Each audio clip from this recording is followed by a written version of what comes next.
Buenas tardes, profesora. Buenas tardes, compañeros. En esta oportunidad voy a exponer acerca de la transferencia de calor. Veamos, como pequeña introducción. La termodinámica y la transferencia de calor están íntimamente relacionadas. La termodinámica trata de la cantidad de transferencia de calor a medida que un sistema pasa por un proceso de un estado de equilibrio a otro, y no hace referencia a cuánto durará ese proceso. Pero en la ingeniería, a menudo, estamos interesados en la rapidez o razón de esa transferencia, la cual constituye el tema de la ciencia de la transferencia de calor. En la figura podemos observar algo que sucede a cada instante con nosotros, ¿no? Estamos constantemente transfiriendo calor de los tres mecanismos conocidos, ¿no? A continuación, una pequeña reseña histórica.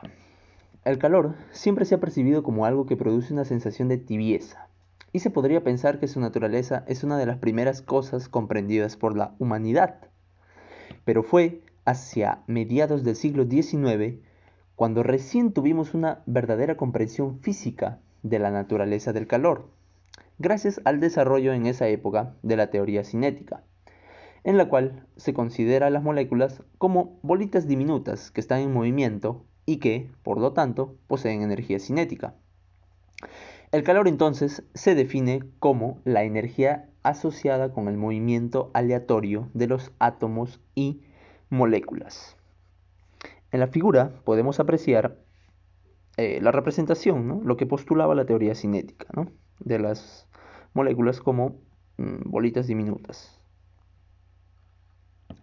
Veamos ahora qué es la transferencia de calor. Siempre que exista una diferencia de temperatura entre dos medios diferentes, el calor es transportado desde la región más caliente hacia la región más fría. Y también este transporte de calor se detiene cuando los dos medios alcanzan la misma temperatura. Este transporte de calor es estudiado por la ciencia llamada transferencia de calor. Hay esencialmente tres mecanismos de transferencia de calor: la conducción, la convección y la radiación. En la figura podemos apreciar la transferencia de calor en una situación típica también, que se da casi todos los días, ¿no? Veamos la conducción. Si sujetamos el extremo de una varilla de cobre y colocamos el otro en una flama, el extremo que sostenemos se calienta cada vez más, aunque no esté en contacto directo con la flama. El calor llega al extremo más frío por conducción a través del material. Es por eso que se define la conducción como la transferencia de energía de las partículas más energéticas de una sustancia hacia las adyacentes menos energéticas, como resultado de interacciones entre estas partículas. La conducción puede tener lugar en los sólidos, líquidos o gases. En los gases y líquidos, la conducción se debe a las colisiones y a la difusión de las moléculas durante su movimiento aleatorio. En los sólidos se debe a la combinación de las vibraciones de las moléculas en una retícula y al transporte de energía por parte de los electrones libres. La ley de Fourier es la encargada de describir matemáticamente este fenómeno físico, la cual nos dice que la razón de la conducción de calor a través de una capa plana es proporcional a la diferencia de temperatura a través de esta y al área de transferencia de calor, pero es inversamente proporcional al espesor de esa capa. Es decir, como pueden apreciar, está la representación de la fórmula, ¿no? A la izquierda y a la derecha. Bueno, a la derecha lo que sucede es un caso límite, ¿no? Es una forma más general, una generalización, ¿no? Con el gradiente de temperatura, ¿no? Bueno, sabemos también que la K se refiere a la conductividad térmica y el A al área superficial, perpendicular a la dirección de transferencia de calor. En la figura también podemos apreciar la descripción, ¿no?, de cómo se formula esta ley de Fourier. Pero también vale la pena resaltar el importante rol de la conductividad térmica. La conductividad térmica de un material se puede definir como la razón de transferencia de calor a través de un espesor unitario del material por unidad de área por unidad de diferencia de temperatura. ¿Pero qué nos quiere decir esto? En pocas palabras, la conductividad térmica de un material es una medida de la capacidad del material para conducir calor. Un valor elevado para la conductividad térmica indica que el material es buen conductor del calor, y un valor bajo indica que es un mal conductor o que es un aislante. A continuación, veamos la convección. La convección es el modo de transferencia de energía entre una superficie sólida y el líquido o gas adyacente que está en movimiento y comprende los efectos combinados de la conducción y el movimiento de fluidos. En pocas palabras, entre más rápido es el movimiento de un fluido, mayor es la transferencia de calor por convección. En ausencia de cualquier movimiento masivo de fluido, la transferencia de calor entre una superficie sólida y el fluido adyacente es por conducción pura. La presencia de movimiento masivo del fluido acrecienta la transferencia de calor entre la superficie sólida y el fluido, pero también complica la determinación de las razones de esa transferencia. La convección puede ser de dos tipos, natural y forzada. A su vez, la convección forzada se divide en convección interna forzada y convección externa forzada. La ley de enfriamiento de Newton es el caso más general para representar este fenómeno físico, ¿no? El cual se muestra su fórmula ahí en la parte derecha, donde H es el coeficiente de transferencia de calor por convección, A es el área superficial a través del cual tiene lugar la transferencia de calor por convección, T sub S es la temperatura de la superficie y T sub infinito es la temperatura del fluido suficientemente alejado de esta superficie. Podemos ver también en la figura un ejemplo de la convección, de los dos tipos de convección. Ahora hablemos un poco acerca de la radiación. La radiación es la energía emitida por la materia en forma de ondas electromagnéticas, o fotones, como resultado de los cambios en las configuraciones electrónicas de los átomos o moléculas. A diferencia de la conducción y la convección, la transferencia de calor por radiación no requiere la presencia de un medio. De hecho, la transferencia de calor por radiación es la más rápida, a la velocidad de la luz, y no sufre atenuación en el vacío. Esta es la manera en que la energía del Sol llega a la Tierra. Existen varios tipos de radiación, entre los cuales tenemos la electromagnética, la ionizante, la no ionizante, la térmica, nuclear, cósmica, etcétera, etcétera. En los estudios de transferencia de calor es de interés la radiación térmica, que es la forma de radiación emitida por los cuerpos debido a su temperatura. Todos los cuerpos a una temperatura arriba del cero absoluto emiten radiación térmica.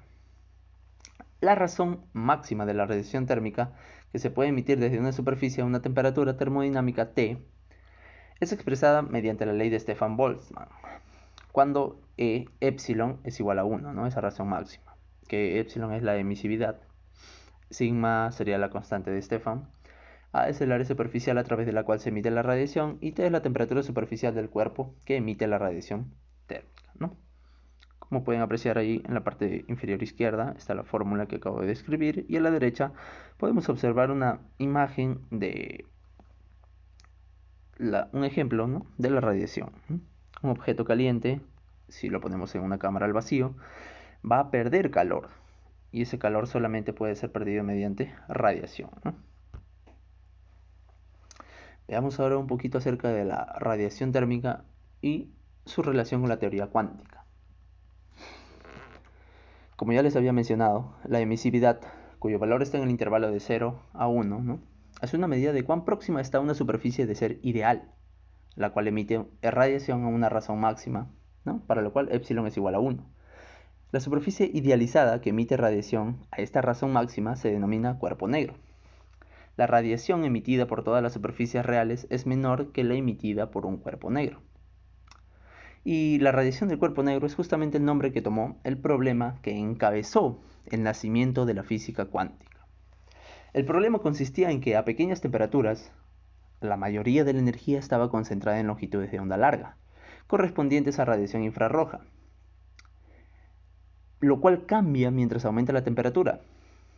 Veamos, de acuerdo a la ley de distribución espectral de Rayleigh-James, la cual se muestra ahí, donde K es la constante de Boltzmann, lambda es la longitud de onda de la radiación, T es temperatura, y bueno, en general, 8pi entre lambda cuartos, ahí faltan algunas unidades que no se mencionan, es el número de modos por unidad de volumen por unidad de longitud de onda, cavidad radiante,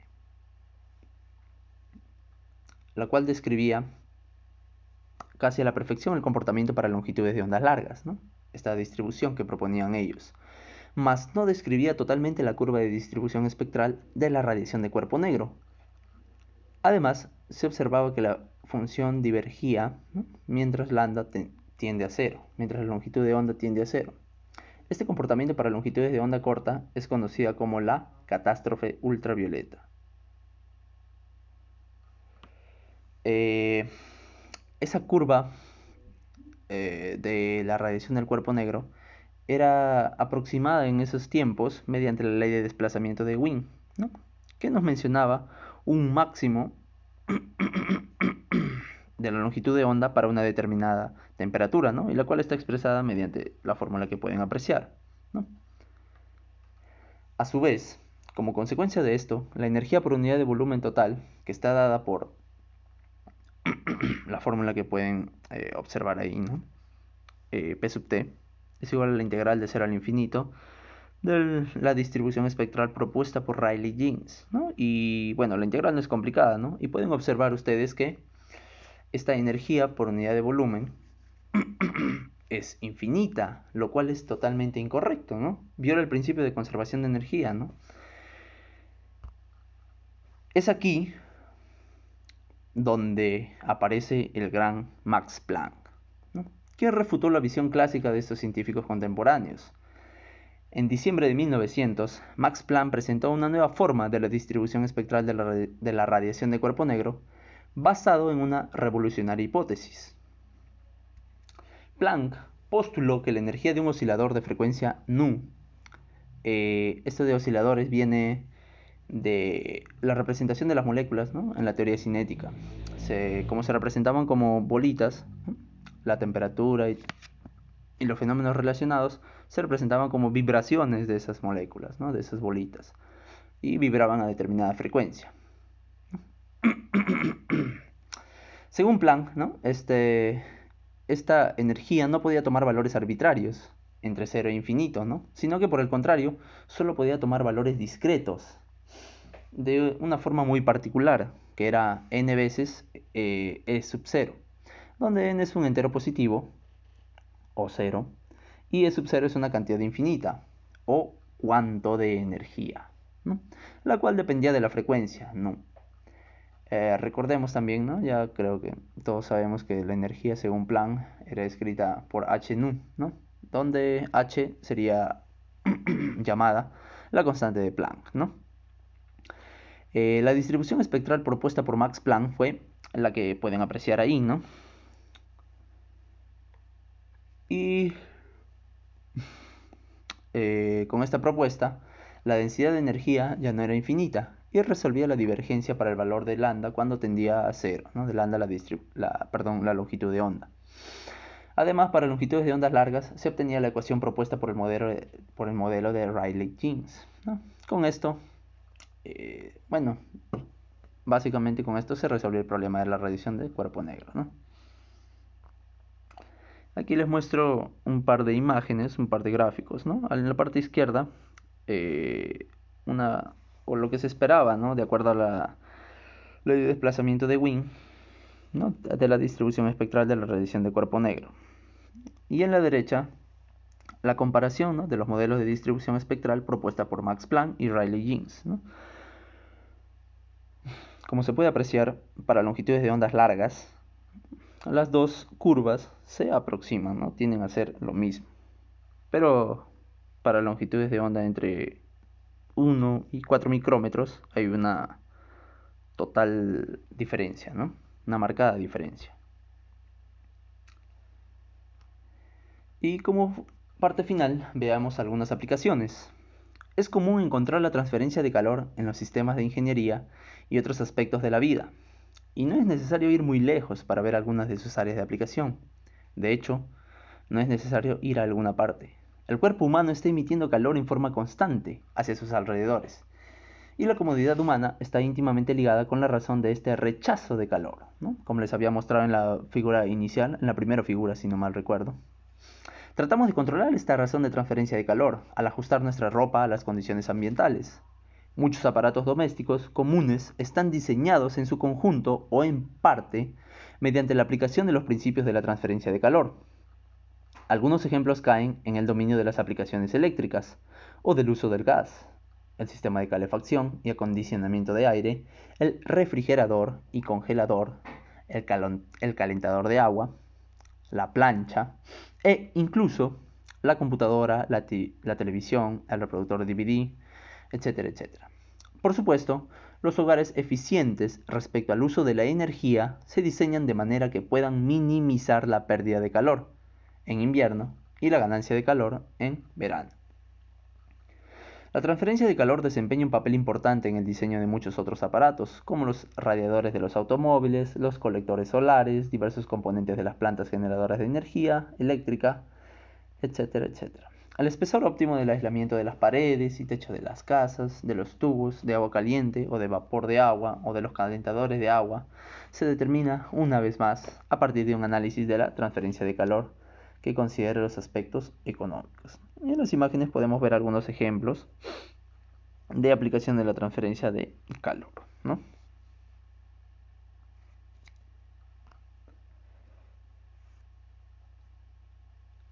Como adicional, ya les muestro o les hago las preguntas referentes.